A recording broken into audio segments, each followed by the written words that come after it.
आज दिल्ली में पूरे दिन घने कोहरे का असर साफ देखा गया। आलम ये रहा कि करीब 300 उड़ानें अपने तय समय से न्यूनतम आधे घंटे देर से रवाना हुई या फिर पहुंची। सबसे बुरा हाल सुबह तब देखा गया जब अलग अलग दिशाओं से नई दिल्ली के आसमान में लैंडिंग की तैयारी कर रहे विमानों को डाइवर्ट कर जयपुर और लखनऊ में लैंडिंग के निर्देश दिए गए।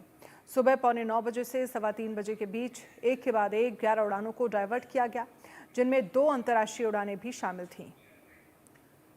तो फ्लाइट्स पर किस तरह से कोहरे की मार पड़ी, एक के बाद एक लगभग 11 उड़ानों को अलग अलग शहरों में लैंडिंग करने के निर्देश दिए गए।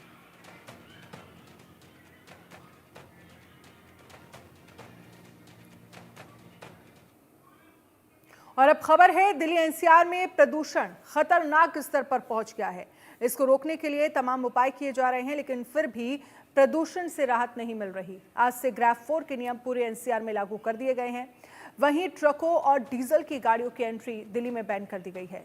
बिना चेकिंग गाड़ियों को प्रवेश नहीं कर दिया गया। प्रदूषण की गंभीर स्थिति को देखते हुए सुप्रीम कोर्ट ने भी एनसीआर के 12वीं तक के सभी स्कूल बंद करने का आदेश दिया है। प्रदूषण बहुत ही गंभीर श्रेणी को पार कर इस मौसम के सबसे खराब स्तर तक पहुंच गया है।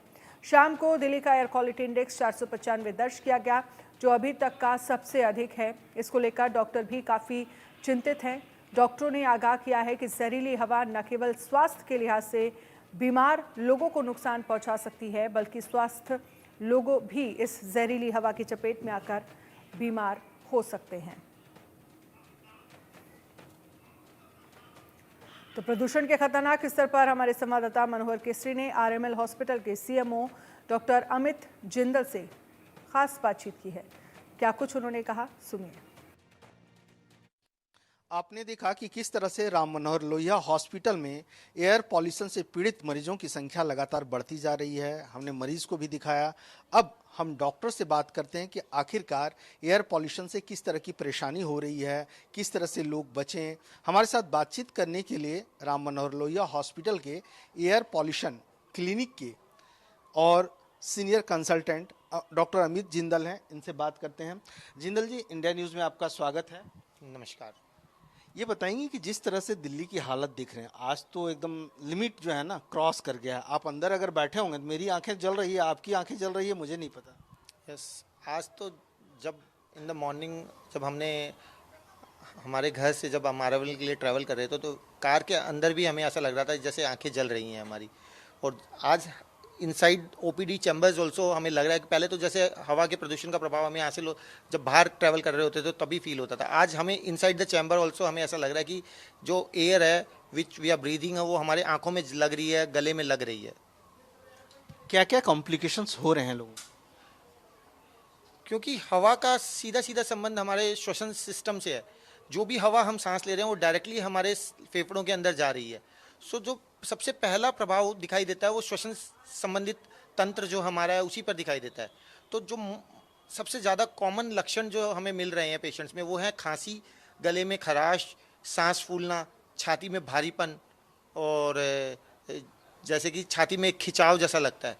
दूसरा, हमारी आंखें भी डायरेक्ट वातावरण के संपर्क में है, तो जो भी गैसियस हवाएं, जो हवा में जो भी प्रदूषण है वो हमारी आंखों से डायरेक्ट कांटेक्ट कर रहा है, तो आंखों में जलन, आंखों से पानी के आना, ये इसके कॉमन लक्षण है सबसे ज़्यादा।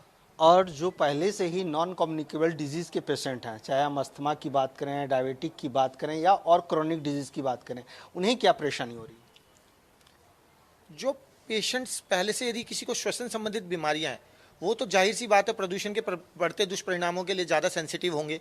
ऐसे पेशेंट जो कि पहले से अस्थमा, धूम्रपान रिलेटेड श्वास की बीमारी या कोई और श्वसन संबंधित बीमारियों से ग्रसित हैं या शुगर है, बीपी है, इनके अंदर भी प्रदूषण के प्रभाव देखने को मिलते हैं कि उनके जो लक्षण होते हैं वो बिगड़ते हैं। जैसे कि अस्थमा के पेशेंट को सांस फूलने लगेगा, उसको खांसी होगी, जो पहले दवाइयों पे वो कंट्रोल रहेगा वो कंट्रोल नहीं, उसको उतना कंट्रोल अचीव नहीं होगा उन्हीं दवाइयों से, उसे इमरजेंसी बेसिस पे अपने डॉक्टर से कंसल्टेशन लेना पड़ेगा। सिमिलरली शुगर भी हमने देखा कि शुगर और बीपी भी पेशेंट्स, क्योंकि तनाव, प्रदूषण अपने आप में एक तनाव का भी कारण है, तो उसकी वजह से उनका बीपी और शुगर भी बढ़ता है।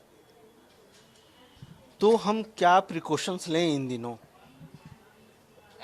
सॉरी, माफ कीजिए। आपको भी खांसी आ रही है?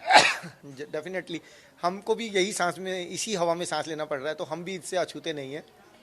इससे बचने के लिए हमें एक तो N95 मास्क पहनना है, ज़रूरत ना होने पर बाहर निकलने से बचना होगा। ये हमारी जनता से दरखास्त है कि यदि उन्हें ज़रूरी नहीं है तो उन्हें घर पे ही रहना है। बीजेपी के